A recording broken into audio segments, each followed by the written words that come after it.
Okay. Who is planning or plotting to unseat Ganduje as national chairman? I was entertained by a hilarious political skit that played from Kano State last week. A group which called itself Coalition of APC Kano Youth called on Dr. Abdullahi Umar Ganduje to step down as national chairman of the party. Their reason is that he failed to deliver Kano State to the APC in the governorship election. I say come to that. By the way, Kano State went to the opposition New Nigeria to the New Nigeria People's Party (NNPP) led by Rabiu Musa Kwakwanso, a former governor of the state and Ganduje's former associate turned political rival. Ganduje was Kwakwanso's deputy when he was governor of the state during his first term, and when he did his second term years later, the two parted ways shortly after Ganduje succeeded him as governor of Kano in 2015 and have since become fierce political rivals. Now, an APC group in Kano coming out to demand Ganduje's sacking as national chairman of the ruling party at a time the party does not control the Kano State House is illogical and contrary to the morals of politics. But the missing gap was provided when the group in the same statement urged Kwakwanso to rejoin the APC while also congratulating the NNPP governor of Kano, Abba Kaba Yusuf, on his victory at the Supreme Court and assuring him of their cooperation and support. It became obvious to me who was scheming to bring down Ganduje from the Olympia political heights is attained under the current political dispensation. It's obviously a struggle for power and influence between two former political associates who have turned into bitter rivals. I had written an article shortly after the inauguration of Tinubu as president, predicting a clash between Ganduje and Kwakwanso and advising the president to find a way to bring the two men together. Both men are his friends and his political, and it is called to make them work together. I know it is not going to be an easy task for the president to call a truce between the two political giants, but is there anyone who can do it? It is the Jagaban. Those fighting Kaduna or Ganduje in Kano are underrating his capacity for welfare. Ganduje is one of the most underrated politicians in Nigeria, I must confess. I was also one of those who sold him short until recently. It's easy to undervalue him when you assess him from afar, like many of his critics do. He is not your boisterous, charismatic poster boy politician in the mold of the late Abubakar Rimi. He doesn't possess the rhetorical skills of the late Dan Masani Kano, Yusuf Matama Sule, but he surpasses the two in cerebral pursuits. He's a master strategist who uses his brain, not emotions, in making decisions. It is the reason Tinubu has stuck with him despite opposition from some elements within the APC. Okay, Ganduje has metamorphosed from a dull, uninspiring political jobber to a consummate political tactician and strategic thinker. His political accomplishments, despite what is thought about him, have won many over. Let's share one or two anecdotes that changed people's mind. In 2014, when Rabiu Kwakwanso was going to end his second term, he was playing games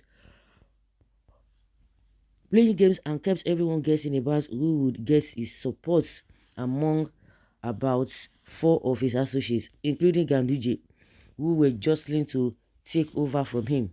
Okay, I had traveled to Kano to investigate his story and decided to take time off to talk to some important personalities in the state on who they think they succeed Kwakwanso.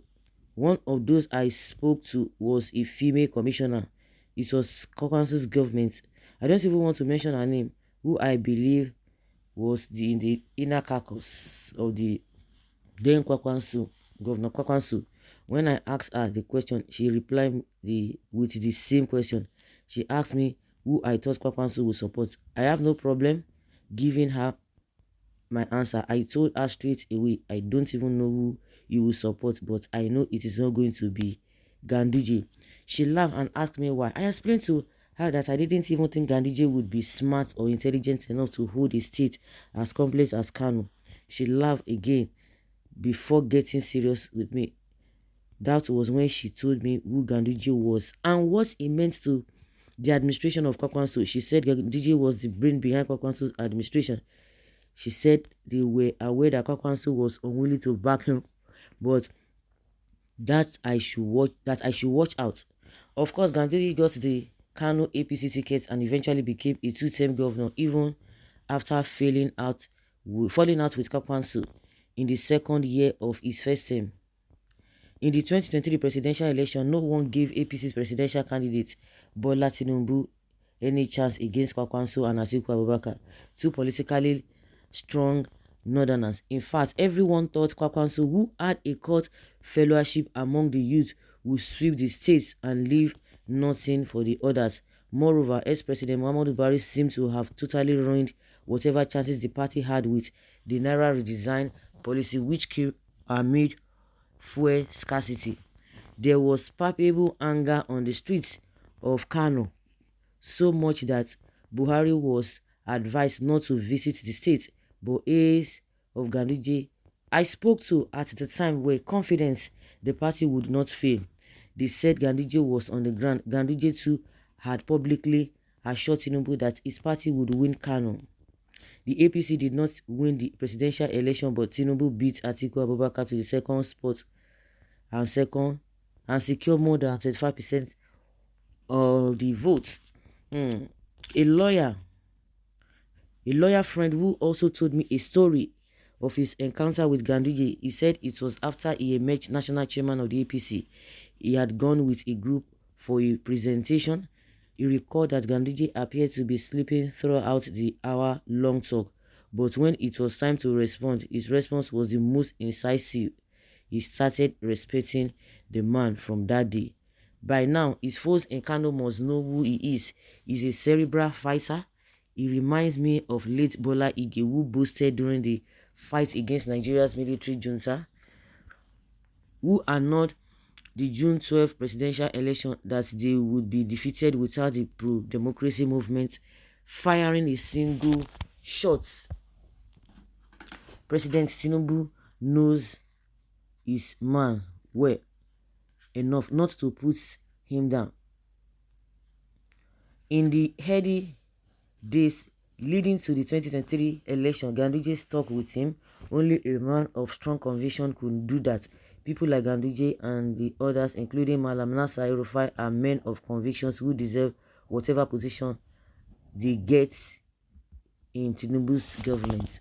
Tinubu knows his man well enough. At Ganduje's 74th birthday celebration, Tinubu described him as a consummate politician, a lawyer, and dependable ally. Ganduje needs no more testimonials. These people are not just serious. Now, whether they want to remove Ganduje or not, is that the problem? Maybe those who are eating from the party or who are at the corridor of power, the ones who are doing that. I don't think anyone on the street who is supposed to be fighting on how the country is going to be better for them, they are not doing that. Well, in the part of the world, in that part of the world, suffering and whatever is not even a big thing to them. But with all these accolades being given to all these accolades being given to this Ganduje and these politicians, oh, this one is that. At the end of the day, they have used that to ruin this country. If all these people are praising themselves, oh, I'm the Jagaban, I'm I'm whatever, and yet this country is like this, shame on them. Shame on them. You can praise them for all you care, but where is the country today? The country is nowhere to be found. They've destroyed this country, and you'll be there, be praising them because they are good in doing evil.